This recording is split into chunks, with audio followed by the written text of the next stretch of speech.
world of readily available venture capital funding, not too many founders decide to bootstrap or do it as successfully as Intel 471. Today on CyberBytes, the podcast of BlackHat edition, I sit down with Jason Passwater, CEO and co-founder, to talk about their journey. I'm Oliver Legg, co-founder of Aspirant Search. Enjoy the show. It's a pleasure to have Jason Passwater. These things, Jason. Yeah, it's good. Thanks for having me. Yeah, pleasure.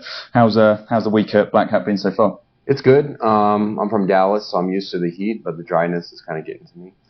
Yeah, well, we're from the UK, so have sympathy for us. Are you staying on for DEF CON or? No, I'm heading home tomorrow after a long week of meetings and a board meeting, and get some R&R and then off on the road again on Monday. So. Yeah, awesome. Do you get much value from the conference itself, or is it much more about what happens outside of BlackHat? Yeah, I think you can get kind of a temperature check on kind of what's going on in the industry in general. That's good. But I mean, primarily, I've been coming here for maybe 12, 13 years, I think it is now. I can't even count. And it's all been about just connecting with current customers, prospects, folks in the industry, partners. So that's the primary for me. Yeah. No, awesome. Yeah, I think it's still busy in the business hall, but there seems to be like more and more firms that are deciding to not even bother with a stand or even passes. Yeah, I mean, that's what we did this year. We, focused on more having a meeting suite set up and, getting meetings lined up, with partners, prospects, and customers. Yeah. Good stuff. Well, take it back to where it all began then, in terms of your entrance into security and threat intel, and then how that kind of led on to founding Intel 471. Yeah, so, I mean, I was in the Marines for about 12 years, the U.S. Marines. My background is more in military intelligence, so counterintelligence human. Did that for about 12 years, just under 12 years, and I landed as a contractor at the FBI supporting cyber agents. So I was kind of self-taught coder and did network forensics, intrusion analysis. So really got into the cyber side there and supporting agents tracking mainly the Eastern European, Russian cyber criminals.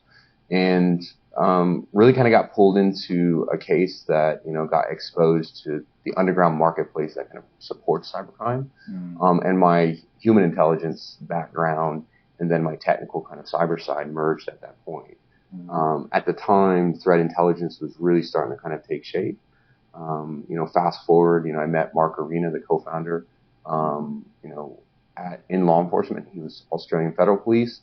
We've been this would be the third company if you consider the government company. And we've just been doing that ever since. So applying that kind of traditional intelligence mindset and kind of model custom for the commercial space though.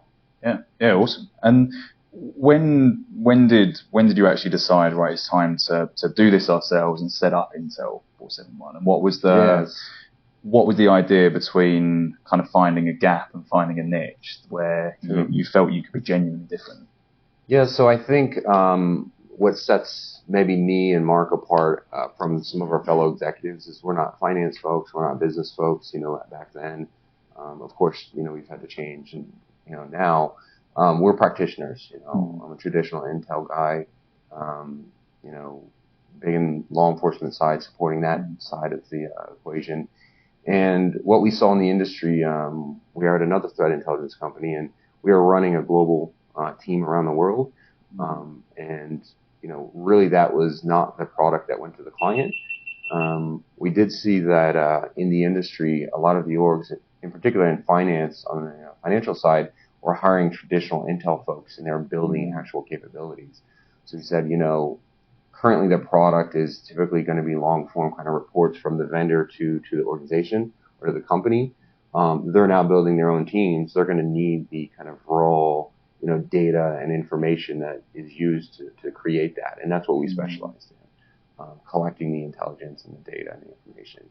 So that was the catalyst, and I think that just spread from the FIs into all the other industries, into kind of what you see today in the threat intelligence space.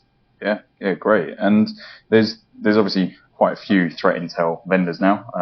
It's not a small space, but with so much noise in the market and so many products and so many firms doing it, kind of how can folk and how can companies kind of best utilize the threat intel products that are out there? Yeah, I think you've seen some parity in capabilities in some areas of threat intel across companies and vendors. So there's a maturity that's happened there. You've also seen maturity on the analyst side that sit on the customer side as well. And typically, I see kind of threat intel in a spectrum of maturity. We're really good at focusing on I would say the high end of that, where analysts use us to distill information down into, reporting and to action it and drive decision making. But, where the real value comes is to really start focusing on taking the raw data, getting into the use cases that matter for the enterprise or the organization, and being able to operationalize that, meaning like, in a very trivial way, how can I action that data to do something, satisfy a use case, solve a problem, or something like that, whether it's risk or security. Yeah. And you said you've obviously, you and Mark are both practitioners rather than kind of traditional business or finance guys. So how was the transition into being a founder and needing to be a business and a finance guy, and then fairly recently taken over as CEO? Yeah, I mean, first and foremost, it's about the team you put around you. We don't, I think a lot of people think the CEO needs to be this kind of, big personality that's, ego driven and stuff like that. We don't really subscribe to that. It's more about building a team around you. And I think that's one of the keys to our success, right? Having a good, solid team, and just staying true to kind of who you are. So we knew what we were good at. We knew what we weren't. We stayed very conservative, I think, on the business side. We bootstrapped the company. We never took any kind of VC money. And, we purposely underinvested in things like finance and sales and marketing and stuff like that. Stayed true to the kind of offering in the Intel side and really focused on the customer and their problems, making sure we support them. So that was the keys to our success, I think, up until, we did a transaction with private equity. Up until the Thomas Bravo kind of PE transaction, compared to if you had gone the VC route, like most firms do, what advantage do you feel that gave you and the team and the business? That we did not go that route? Yeah, you chose to kind of bootstrap and not spend in certain areas. Look, there's different models. We chose the bootstrap model just, I think, specifically because we were practitioners and we felt really kind of confident about what we were building and a need for it in the industry. And it was more about building a kind of foundationally sound business first, and it would be slower. It's going to take more time. I think timing was a big part of it too, with this industry just kind of taking shape. So what it allowed us to do was focus on, building a solid kind of capability, what we were good at, but being super conservative and lean on the business side. So, it wasn't kind of spend and grow at all costs. It was just kind of, grow slow and steady, so we're not doing anything, getting out of our lane and just staying true to, what we know. And I think that helped us even to, up through the transaction, up through the, with Thomas Bravo, even to 2023 being kind of, again, all about, we were profitable since day one, allowing us to kind of weather the storm of 2022, 2023 and stuff like that. So, And it's funny you say about kind of being conservative, because I think there's especially 2020, 2021, where there was just a massive influx of cash. Firms had cash and they needed to spend it, so they hired when they probably didn't need to hire. And then that's why we've seen so many kind of mass layoffs.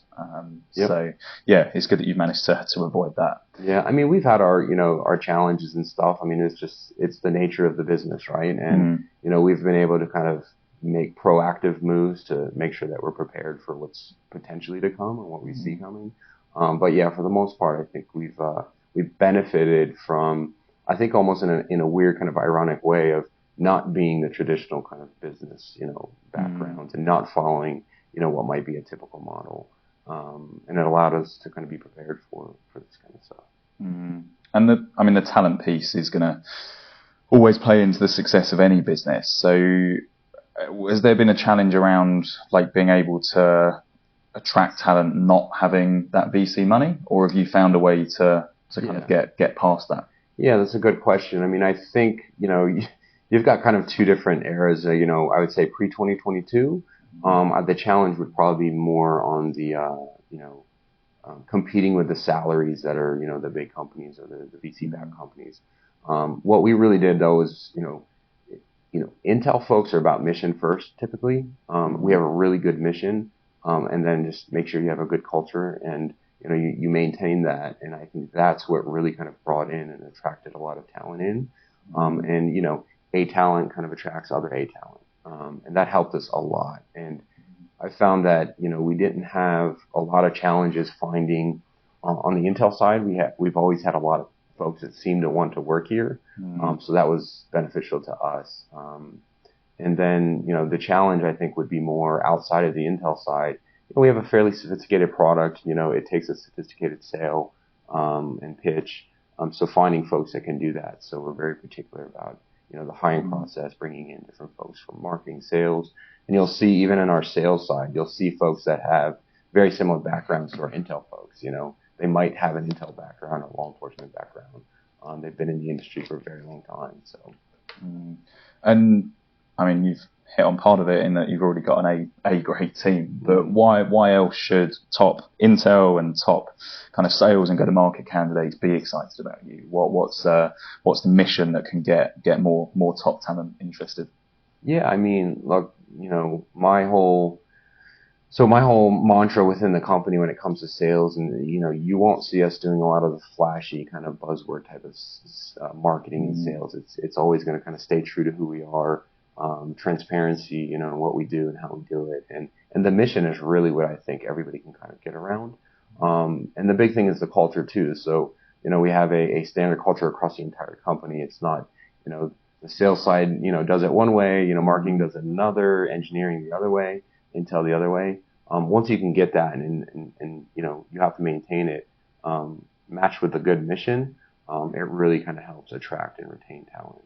Yeah, good stuff. And I mean, we're August, so right in the beginning of H2 2023. So what else is in store for you guys this year and then into 2024?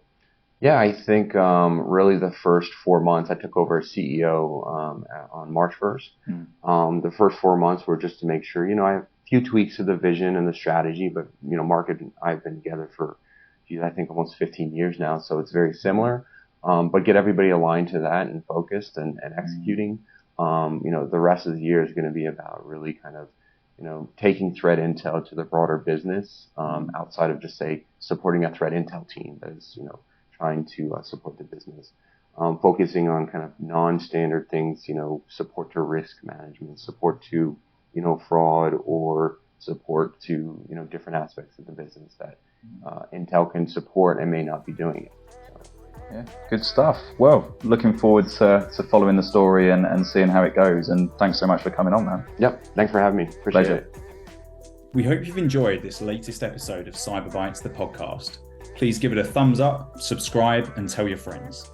If you want to explore being a guest or how Aspire Search can help you build high-performing security and go-to-market teams, then get in touch on LinkedIn or info@aspireonsearch.com.